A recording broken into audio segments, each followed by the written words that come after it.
الحمد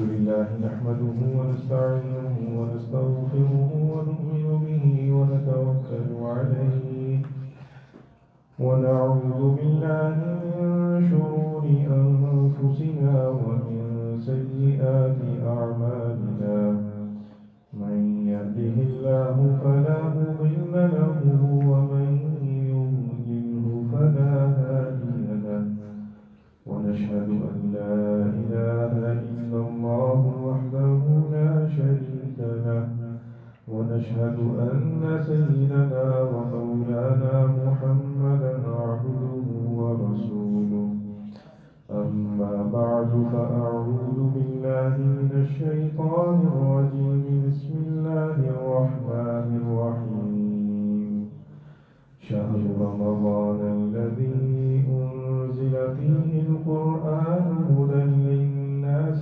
وبينات من الهدى والفرقان وقال رسول الله صلى الله عليه وسلم من لم يدع قول الزور والعمل به فليس لله حاجة في أن يدع طعامه وشرابه آمنت بالله صدق الله ومولانا العظيم وصدق رسوله النبي الأمي الكريم ونحن على ذلك لمن الشاهدين والشاكرين والحمد لله رب العالمين. میرے انتہائی معزز محترم مکرم سامعین کرام، رمضان المبارک اپنی پوری آب و تاب کے ساتھ، اپنی رحمتوں اور برکتوں کے ساتھ سایہ میں رہے ہیں۔ اللہ تبارک و تعالیٰ کے محبوب بندے جن کو اللہ تبارک و تعالیٰ نے توفیق عنایت فرمائی ہے، وہ خاطر خواہ اس سے فائدہ بھی اٹھا رہے ہیں، اپنے درجات بلند کر رہے ہیں، اللہ تبارک و تعالیٰ کا قرب حاصل کر رہے ہیں۔ میں نے گزشتہ جمعۃ المبارک کو آپ حضرات کے سامنے کچھ گفتگو شروع کی تھی کہ ہمیں رمضان المبارک میں کن کاموں کا اہتمام کرنا چاہیے، تو اس میں یہ بات عرض کی تھی کہ سب سے پہلے تو ہم اپنے نامہ اعمال کو برائیوں سے صاف کریں۔ جتنی بھی برائیاں ہم سے سرزد ہوئی ہیں، جتنے گناہ ہم سے سرزد ہوئے ہیں، ان سے اللہ تبارک و تعالیٰ کے روبرو توبہ کریں اور اللہ تبارک و تعالیٰ سے یہ توفیق طلب کرتے ہوئے رمضان المبارک میں داخل ہوں کہ اے اللہ ہمیں سابقہ زندگی میں جتنے بھی گناہ ہوئے ہیں ان سے پاک صاف فرما دیں، کیونکہ اللہ تبارک و تعالیٰ کا وعدہ ہے کہ ایک رمضان سے دوسرے رمضان تک درمیان میں جتنے بھی انسان سے صغیرہ ہوتے ہیں اللہ تبارک و تعالیٰ ان کی بخشش فرما دیتے ہیں، بشرطے کہ کوئی رمضان المبارک کو اس کے تقاضوں کے مطابق گزارے۔ اور جو کبیرہ گناہ ہوتے ہیں ان کے بارے میں یہ عرض کیا تھا کہ یہ بغیر توبہ کے معاف نہیں ہوتے، تو ان سے توبہ کر کے اپنے آپ کو پاک صاف کر کے رمضان المبارک میں داخل ہونا ضروری ہے۔ اور دوسری بات یہ ہے کہ رمضان المبارک میں جس وقت ہم داخل ہوں تو ہماری کیفیت میں بہت تبدیلی نظر آنی چاہیے، ہماری نمازوں کے اہتمام کے اندر، ہماری رات کے قیام کے اندر کل اہتمام نظر آنا چاہیے۔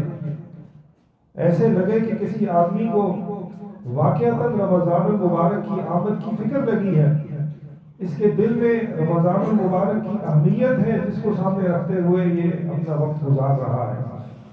ایک بڑا اہم کام رمضان المبارک کے ساتھ جو متعلق ہوتا ہے وہ ہے قرآن کریم کی تلاوت کرنا۔ جس طرح تراویح میں قرآن کریم پڑھا اور سنا جاتا ہے، ویسے ہی انفرادی طور پر بھی قرآن کریم کی تلاوت کرنے کا اہتمام کرنا چاہیے ہمیں۔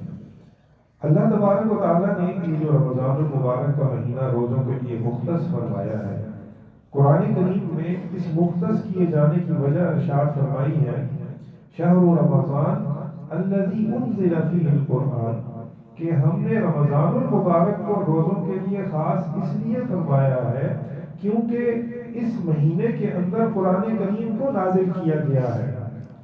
اب قرآن کریم کوئی ختم پڑھنے کی کتاب نہیں ہے کہ جب کوئی بندہ فوت ہو جائے تو ہم محلے کے چند لوگوں کو اکٹھا کر کے قرآن کریم پڑھوا دیں، سپارے تقسیم کر دیے جائیں لوگوں کے اندر، یا مدرسے کے چھوٹے بچوں کو بلا کر ان میں تقسیم کر دیے جائیں اور کہا جائے کہ قرآن کریم پڑھو اور ہمارے محلے کو اس کو بخش دو۔ قرآن کریم فرماتا ہے فیہ ہدا، کہ یہ وہ کتاب ہے جس کے اندر اللہ تبارک و تعالیٰ نے ہدایت لوگوں کے لیے رہنمائی فراہم فرمائی ہے، وَبَيِّنَاتٍ مِّنَ الْهُدَىٰ، اور صرف راستہ نہیں دکھایا بلکہ راستے کی نشانیاں اور اس کے دلائل بھی بیان فرمائے ہیں، وَالْفُرْقَانِ، اور جس وقت کوئی بندہ قرآن کریم کی ہدایت پر چلے گا، قرآن کریم کے بتائے ہوئے راستے پر چلے گا، قرآن کریم اس کو نشانیاں بتاتا جائے گا کہ تمہیں ایسے ایسے چلنا ہے، اور جس وقت کسی منزل پر پہنچے گا قرآن کریم فرقان بن کر سامنے کھڑا ہے، وہ اس کو بتائے گا کہ یہ حق ہے اور یہ باطل ہے۔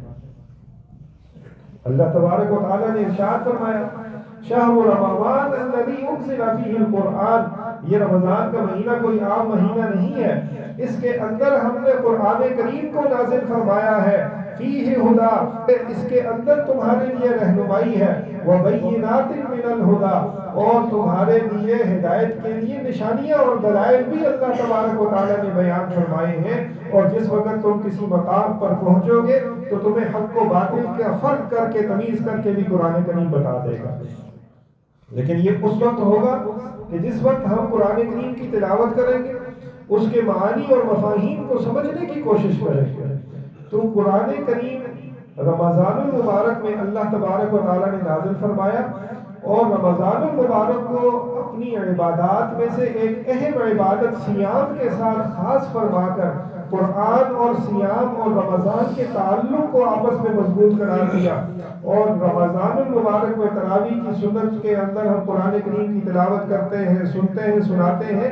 رسول کریم علیہ السلام کے پاس بھی حضرت جبریل امین ہر رمضان میں آتے تھے اور پورا قرآن کریم سنتے تھے اور اپنا قرآن کریم سناتے تھے، اور جس وقت رسول کریم علیہ السلام نے اس دنیا سے پردہ فرمایا، اس سال جبریل امین نے رسول کریم علیہ السلام کے ساتھ 2 مرتبہ پورے قرآن کا دور فرمایا۔ یہ سید الملائکہ اور سید البشر کی سنت، قرآن کریم کے ساتھ اپنا تعلق مضبوط کیا جائے، اس کو پڑھنا تو شروع کریں۔ اصل میں ہوتا یہ ہے کہ جس وقت قرآن کریم سے پہلو تہی اختیار کی جاتی ہے، قرآن کریم بھی بندوں کو اپنے سے دور کر دیتا ہے۔ ایک بندہ جس نے 2 مہینے 3 مہینے 4 مہینے قرآن کریم کی تلاوت نہیں کی، نتیجہ یہ نکلتا ہے کہ اب اس کے لیے 1 آیت 2 آیتیں پڑھنا بھی دشوار گزار ہوتا ہے، اس کو مشکل محسوس ہوتی ہے، اپنے نفس کے اوپر بوجھ اور بھاری پن محسوس ہوتا ہے۔ کیا اس کا دل نہیں چاہ رہا قرآن کریم پڑھنے کو؟ یہ تو بیٹھا ہوا ہے، قرآن کریم نہیں چاہ رہا کہ یہ میری تلاوت کرے۔ وحی الہی نے اس کو اپنے آپ سے دور کر دیا ہوا ہے۔ اب آپ کو منت اور سماجت سے اس کو منانا پڑے گا۔ منانے کا کیا طریقہ ہے؟ آپ اس کی تلاوت کریں، اپنے نفس کے اوپر جبر کر کے، اپنے نفس کے اوپر زبردستی کر کے اس کو منانے کی کوشش کریں۔ آج 1 رکوع کی تلاوت کریں، کل 2 رکوع کی تلاوت کریں، پرسوں 3 رکوع کی تلاوت کریں۔ آہستہ آہستہ آپ کا تعلق مضبوط سے مضبوط ہوتا چلا جائے گا۔ ہم بزرگان دین کے واقعات سنتے ہیں کہ اس نے 1 دن میں 1 قرآن کریم کی تلاوت کر دی، پورا قرآن کریم 1 رات میں مکمل کر لیا۔ صحابہ کرام کی سنت یہ تھی کہ وہ 1 ہفتے میں پورا قرآن کریم تلاوت کر لیا کرتے تھے۔ کیا ان کو اس میں بوجھ اور مشقت محسوس نہیں ہوتی تھی؟ ہوتی تھی، لیکن قرآن کریم کا ایسا تعلق قائم ہو چکا تھا کہ وہ مشقت لذت کے اندر تبدیل ہو چکی تھی، اب ان کو مزہ آنے لگ گیا تھا قرآن کریم کے ساتھ۔ تو قرآن کریم کی تلاوت کرنے کی جب عادت ہمیں پڑ جائے گی تو اس کے بعد اس کے معنی اور مفاہیم کی جستجو اللہ تبارک و تعالیٰ پیدا کریں گے، جو ایک مسلمان کی طرف اللہ تبارک و تعالیٰ کا جو پیغام آیا ہے اس کا حقیقی تقاضا ہے کہ ہم اس کو سمجھ کر پڑھنے والے بن جائیں۔ تو قرآن کریم یہ رمضان المبارک کے اندر نازل ہوا، رمضان قرآن کا مہینہ ہے، تو اس لیے کوشش یہ کرنی ہے ہم نے رمضان المبارک کے اندر کہ زیادہ سے زیادہ اپنے آپ کو قرآن کریم کی تلاوت کے اندر لگائیں۔ راتوں کو ہمارا مساجد کے اندر قیام ہو اعتکاف کی نیت سے، اور اس اعتکاف کے دوران ہم قرآن کریم کی خوب تلاوت کریں۔ جہاں قیام اللیل کا عرض کیا تھا کہ تراویح کی صورت میں بھی قیام اللیل ہو اور تہجد کی صورت میں بھی قیام اللیل ہو، تو جتنا قرآن کریم ہمیں یاد ہے زیادہ سے زیادہ قرآن کریم ہمیں ان تراویح کے اندر اور تہجد کے اندر پڑھنے کی کوشش کرنی چاہیے، کیونکہ نماز سے خارج میں جو قرآن کریم پڑھا جاتا ہے وہ اتنی فضیلت نہیں رکھتا جتنا نماز کے اندر قرآن کریم پڑھنا فضیلت رکھتا ہے۔ تو جتنی صورتیں یاد ہیں کوشش کریں کہ زیادہ سے زیادہ ہم نماز کے اندر اس کو پڑھنے والے بن جائیں، اور جو باقی حصہ یاد نہیں ہے اس کو ہم نماز سے باہر قرآن کریم اور مصحف سے دیکھ کر اس کی تلاوت کریں، کم از کم درجے میں۔ یہ تو انتہائی کم از کم درجہ ہے، ہم میں سے ہر فرد رمضان المبارک میں ایک مرتبہ قرآن کریم کی تلاوت ضرور مکمل کریں، اور ساتھ ساتھ کوشش کریں کہ ہم اس کا کچھ نہ کچھ حصہ تو تفسیر کے ساتھ بھی پڑھنے والے بن جائیں۔ مفتی تقی عثمانی صاحب دامت برکاتہ نے آسان ترجمہ قرآن کے نام سے ایک مختصر ترجمہ اور تشریح لکھی ہے، وہ عام عوام کے لیے ہے جو زیادہ پیچیدہ علمی مباحث نہیں سمجھ سکتے، ان کے لیے قرآن کریم کا آسان ترجمہ اور تفسیر کیا ہے، اس کا مطالعہ کریں۔ تو یہ رمضان المبارک کے جو کرنے کے کام ہیں ان میں ایک بڑا کام میں نے آپ کے سامنے عرض کیا ہے۔ اس کے علاوہ ایک کام ہے جو رمضان المبارک میں ہماری طرف متوجہ ہوتا ہے، وہ ہے سخاوت کا۔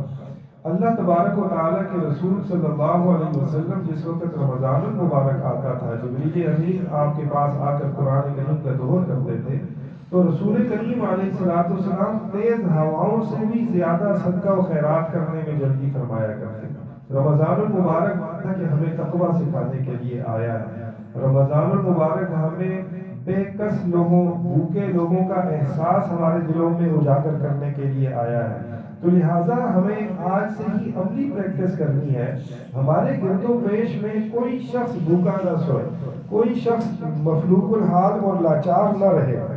ہم اپنی بساط سے تھوڑا سا بڑھ کر کوشش کریں کہ ہم لوگوں کے اوپر صدقہ و خیرات کرنے والے بن جائیں۔ اسی لیے رسول کریم علیہ السلام کا جو خطبہ میں نے آپ کے سامنے عرض کیا تھا کہ شعبان المبارک میں رسول پاک علیہ السلام نے یہ خطبہ ارشاد فرمایا کہ ایک بڑا عظیم مہینہ آنے والا ہے، یہ فرمایا کہ اس مہینے میں کوئی آدمی اگر کسی کو افطار کروائے گا، بھلے ایک کھجور سے یا ایک پانی کے گھونٹ سے یا ایک دودھ کے گھونٹ سے کسی کو افطار کروا دے گا، اللہ تبارک و تعالیٰ اس کے روزے کا ثواب بھی اس کو عنایت فرمائیں گے، اور جس نے روزہ رکھا ہے اس کے ثواب میں کسی قسم کی کوئی کمی نہیں کی جائے گی، اور روزہ دار کو افطار کروانے والا، پیٹ بھر کر کھانا کھلانے والا، اس کو حوض کوثر سے پانی پلایا جائے گا یہاں تک کہ وہ جنت میں داخل ہو جائے گا اور اس کو پیاس کا احساس بھی نہیں ہوگا۔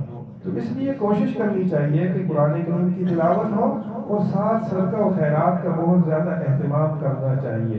جن لوگوں کو اچھا کھانا میسر نہیں ہے رمضان المبارک میں، ان کو بھی اچھا کھانا میسر ہو جائے، کہ معاشرے کے اندر جب ہم نکلیں گے غور و فکر کریں گے کہ میں یہ صدقہ کرنا چاہتا ہوں، کس کو کروں، تو ہمیں پتہ چلے گا کہ ہمارے معاشرے میں کئی لوگ ہیں جو ضرورت مند ہیں۔ عام دنوں کے اندر ہم جب کوشش بھی نہیں کر رہے ہوتے، خود کو بھوک پیاس بھی نہیں ہوتی، تو ہمیں کسی غریب کا احساس بھی نہیں ہوتا۔ جب ہم تلاش کرنے کے لیے نکلیں گے تو ہمیں پتہ چلے گا کہ کتنے گھروں کے اندر جو ہے 2 دن 3 دن چولہا ہی نہیں جلتا۔ اللہ تبارک و تعالی ہمیں عمل کرنے کی توفیق عنایت فرمائے۔ رمضان المبارک بڑی آب و تاب کے ساتھ گزر رہا ہے، اور ہم دیکھ رہے ہیں کہ جس طریقے سے ابتدائی رمضان میں ایک جوش و خروش تھا، ایک ولولہ تھا، مساجد ایک دم سے بھر گئی تھی، آہستہ آہستہ وہ جوش و خروش ٹھنڈا ہوتا چلا جا رہا ہے۔ اب آہستہ آہستہ نمازیوں کی تعداد میں بھی کمی واقع ہوتی چلی جا رہی ہے۔ وجہ یہ ہے کہ ہم بنیادی طور پر رسمی اور رواجی نوعیت کے مسلمان ہیں، اور بہت جلد ہم تھک جاتے ہیں۔ ہمیں ایک آدھ تہوار کروا لیا جائے، ہمیں ربیع الاول کے کوئی جلسے اور نعرے کروا دیے جائیں، یا ہمیں محرم کی کوئی مجلسیں کروا دی جائیں، یا ہمیں چند دنوں کی کوئی عید کا سما بنا کر دے دیا جائے، ہم اس کے لیے تو تیار ہو جاتے ہیں، لیکن ایک پورے مہینے کی طویل عملی پریکٹس جو ہماری تربیتی نشست ہے، اس سے ہم بہت جلد اکتا جاتے ہیں۔ تو یہی وجہ ہے کہ ہماری مساجد کے اندر جو ہے وہ نمازیوں کی تعداد میں بھی کمی واقع ہو گئی ہے۔ اس کی وجہ یہ ہے کہ جس وقت ہم رمضان المبارک کی ابتدا کرتے ہیں تو وہ ابتدا ایک نیت سے ہوتی ہے لعلکم تتقون، کہ ہم اب تقویٰ سیکھنے چلے۔ تو تقویٰ سیکھنے کا مطلب کیا ہے کہ اپنے آپ کو نیکیوں کے اوپر لگانا اور اپنے آپ کو برائیوں سے بچانا۔ ہمارا ہوتا تو یہ ہے کہ ہم روزوں کا اہتمام بھی کر لیتے ہیں، ہم نمازوں کا بھی کچھ اہتمام کرتے ہیں، کچھ تراویح کا، کچھ تلاوت کا، کچھ ذکر و اذکار کا بھی اہتمام کرتے ہیں، لیکن ساتھ ساتھ ہماری منفی سرگرمیاں وہ بند نہیں ہوتی، ہماری آنکھیں وہ درست دیکھیں اس کا اہتمام نہیں ہوتا، ہمارے کان وہ درست چیز کو سنے اس کا اہتمام نہیں ہوتا، ہم جو رزق کھا رہے ہیں وہ حلال ہے یا حرام ہے اس کا اہتمام نہیں کیا جاتا۔ تو جس وقت تک ہم اپنے نفس کی اصلاح کے ان راستوں، ان سے اپنی منفی سرگرمیوں کو دور نہیں کریں گے، اس وقت تک رمضان المبارک کی برکتیں ہمیں حاصل نہیں ہو سکیں گی۔ اور جب رمضان المبارک کی برکتیں حاصل نہیں ہوئی، 8 دن، 7 دن، 9 دن، 10 دن، 12 دن، تو نتیجہ یہ ہے کہ انسان کے قلب کے اندر اکتاہٹ پیدا ہو جاتی ہے کہ میں ویسے اتنی مشقت کر رہا تھا، کوئی وہ تقویٰ کی کیفیت مجھے حاصل نہیں ہوئی، کوئی میرے قلب کے اندر تبدیلی واقعہ نہیں ہوئی، کوئی میں نیکوکار اور متقی اور صالح نہیں بن گیا، میرے دل میں ویسے ہی شیطان کے وسوسے آ رہے ہیں، میں ویسے ہی گناہوں کی طرف جو ہے وہ مائل ہوتا چلا جا رہا ہوں، مجھے ویسے ہی شیطان وسوسے ڈال رہا ہے۔ یہ ویسے ہی لوگ کہتے ہیں کہ شیطان ان دلوں کے اندر قید ہوتا ہے۔ اب نتیجہ یہ ہوتا ہے کہ بندہ مایوس ہو چلتا ہے، نا امید ہو جاتا ہے اور عمل کرنا ترک کر دیتا ہے۔ یا یہ ہے کہ عمل کو اگر پورے اہتمام کے ساتھ نہ کیا جائے، اس کے تقاضوں کے ساتھ نہ کیا جائے، تو پھر بھی عمل کے اندر اکتاہٹ پیدا ہو جاتی ہے۔ تو اس لیے ہم نے غور و فکر کرنی ہے اپنی ذات کے اوپر کہ یہ رمضان المبارک جو آیا ہے یہ تقویٰ سیکھنے کے لیے ہے۔ تو کہیں ایسا تو نہیں ہے میں روزے تو رکھ رہا ہوں، میں نماز تو پڑھ رہا ہوں، میں قرآن کریم کی تلاوت بھی کر رہا ہوں، میں ذکر و اذکار بھی کر رہا ہوں، اس کے ساتھ ساتھ کہیں ایسا تو نہیں ہے کہ میں اپنی نظر کا استعمال غلط کر رہا ہوں، میں ٹی وی کے سامنے بھی بیٹھا ہوا ہوں، میں موبائل فون بھی اپنے سامنے کھول کے اس کے اوپر مختلف ویڈیوز دیکھتا رہتا ہوں اور بد نظری میں مرتکب ہوتا چلا جاتا ہوں۔ کیا رمضان المبارک میں بھی میں جا کر بازاروں کے اندر گھومتا رہتا ہوں اور وہاں بد نظری کا مرتکب ہوتا ہوں؟ اللہ تبارک و تعالیٰ کا حکم ٹوٹ رہا ہے، قرآن کریم ارشاد فرماتا ہے قُلْ لِلْمُؤْمِنِينَ يَغُضُّوا مِنْ أَبْصَارِهِمْ کہ اے نبی مومنوں کو کہہ دو کہ اپنی آنکھوں کو نیچا کریں جس وقت سامنے کوئی غیر محرم آتی ہے۔ اور صرف اتنا ہی نہیں ہے کہ مومنین کو ارشاد فرمایا، ساتھ مومنات کو الگ سے فرمایا وَقُلْ لِلْمُؤْمِنَاتِ يَغْضُضْنَ مِنْ أَبْصَارِهِنَّ، مومنات کو بھی کہو کہ وہ بھی اپنی آنکھیں نیچے کیا کریں۔ نظر کی حفاظت یہ تقویٰ کی کنجی ہے، بنیاد ہے۔ اگر کوئی آدمی اپنی نظر کی حفاظت کرتا ہے، اللہ تبارک و تعالیٰ اس کے دل میں تقویٰ کی چاشنی پیدا کر دیتے ہیں۔ اپنے نفس کو جو زبردستی کرتا ہے، اپنے نفس کو جس وقت وہ مجبور کرتا ہے کہ تم نے بد نظری نہیں کرنی، تو شروع میں مشقت ہوتی ہے اس کے اوپر، شروع میں اس کو تکلیف محسوس ہوگی، لیکن آہستہ آہستہ اللہ تبارک و تعالیٰ اس مشقت کو اپنی محبت میں تبدیل فرما دیں گے۔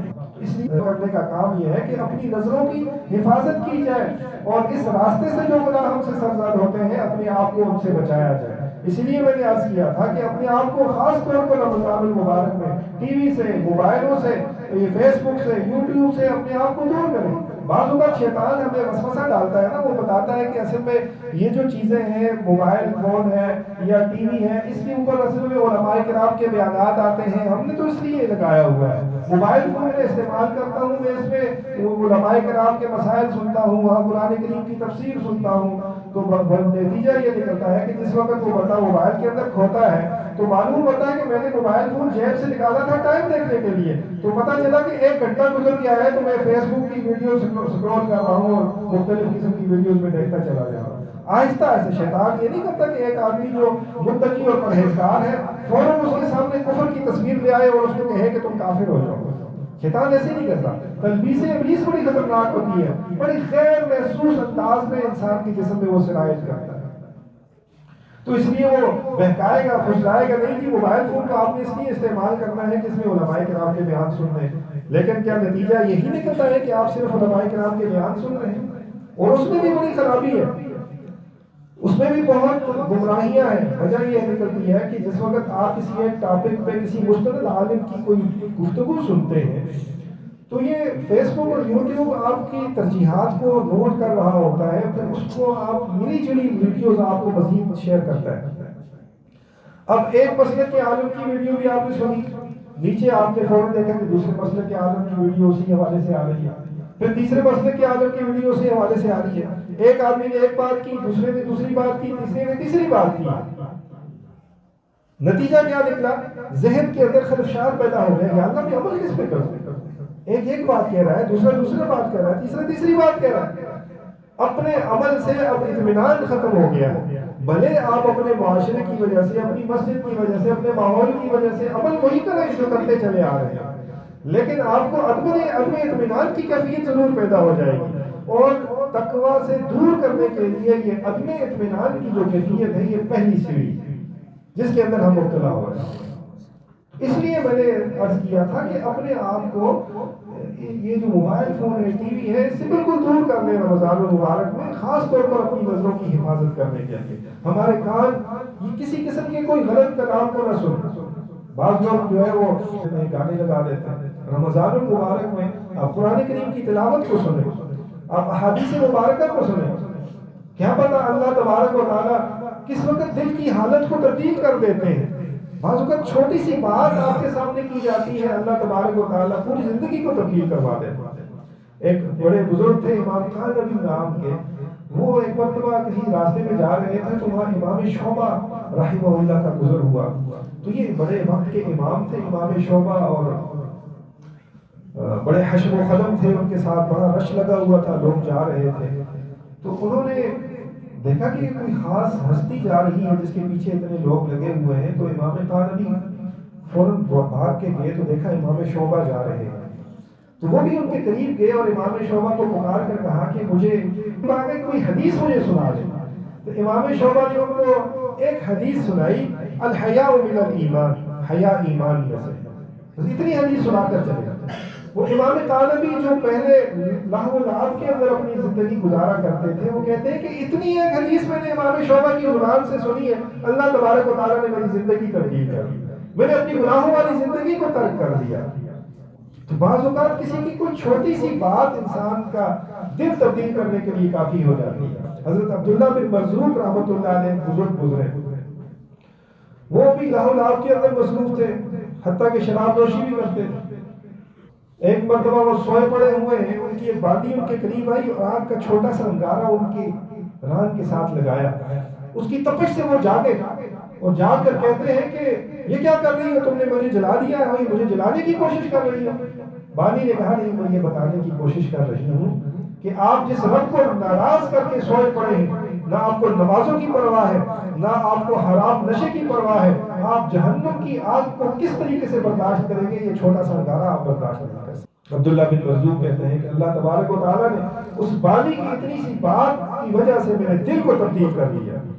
میں نے اپنا سارا مال اللہ کے راستے میں خرچ کر دیا، اپنے سارے غلاموں کو آزاد کر دیا، اور اپنے آپ کو عبادت کے لیے، تبلیغ کے لیے، دین کو سیکھنے کے لیے خاص کر دیا. ایک مرتبہ کسی نے ان سے سوال کیا کہ جو شخص اللہ کے لیے اپنا سب کچھ چھوڑتا ہے، اللہ تبارک و تعالیٰ اس کو کوئی انعام دیتے ہیں، تو آپ کو اللہ تبارک و تعالیٰ نے کیا بدلہ عطا فرمایا ہے؟